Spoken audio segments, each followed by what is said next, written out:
Sampurasun para wargi sadayana tepang di sareng pribados dina acara paniis manah ngalangkungan kanal YouTube YKB Bahasa nyaeta Bahasa Sunda.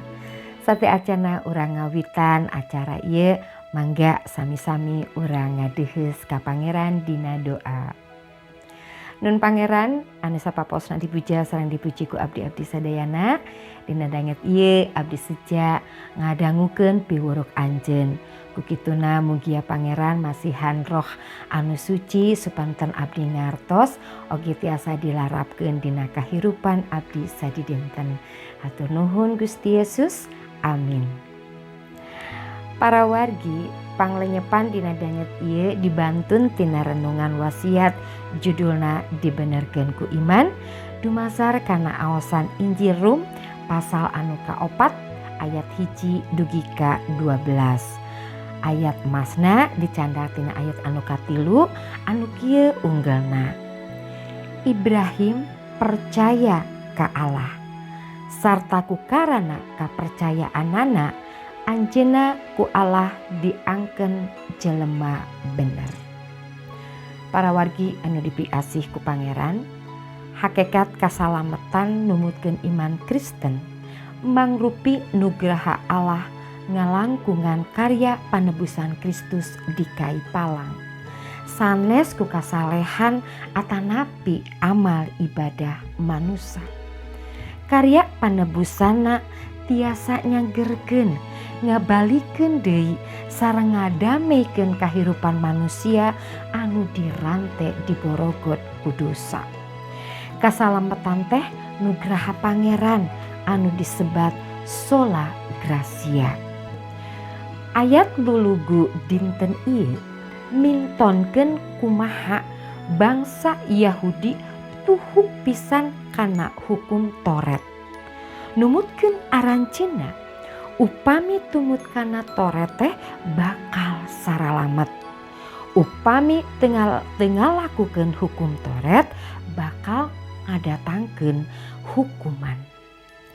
Paulus ngadugikeun pamadeganana boh urang Yahudi atanapi sanes urang Yahudi sami-sami disalametkeun sanes lantaran ngalakukeun hukum Toret namung ku percanten.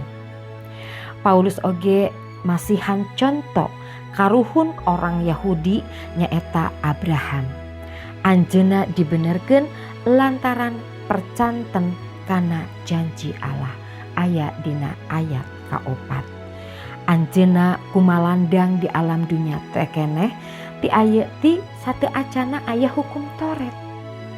Anjeunna percanten ka Gusti nu nyaurna ngalarapkeun hirup satia kana parentah Allah. Kujalaran eta Abraham disebat bapana kaum anu ariman. Ku prinsip Abraham ieu Gusti mukakeun panto kanggo urang sadayana sangkan aya hubungan deui sareng Pangeran. Jalaran ku iman kamantena dosa-dosa urang teu dibalitungkeun deui. Ku jalaran eta urang kalintang bagjana. Namung kabagjaan eta teh kedah dibarung ku sikep sareng laku lampah urang anu mintonkeun iman percanten ka Pangeran. Mung sakitu anu tiasa didugikeun mangga urang sami-sami ngadeheus ka Pangeran.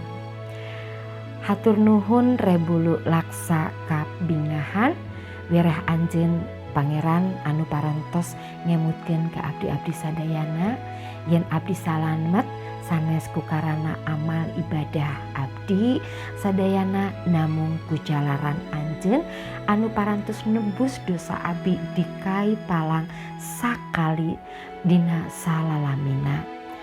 Gusti mugia anjeun tetep ngaraksa ngariksa kahirupan abdi sapapanjangna. Hatur nuhun Pangeran paneda ieu disuhunkeun di lebet panjenengan Yesus Kristus anu janten juru salamet abdi sadayana. Hatur nuhun Gusti. Amin. Pamirsa mung sakitu panglenyepan dina danget ye. Ulah hilap, like, subscribe, sareng bagikeun kanu sanesna. Margi ngalangkungan hal eta para wargi tos ilubiung ngamasurkeun dina Injil kasalametan sasarangan sareng YKB. Gusti Yesus ngaberkahan.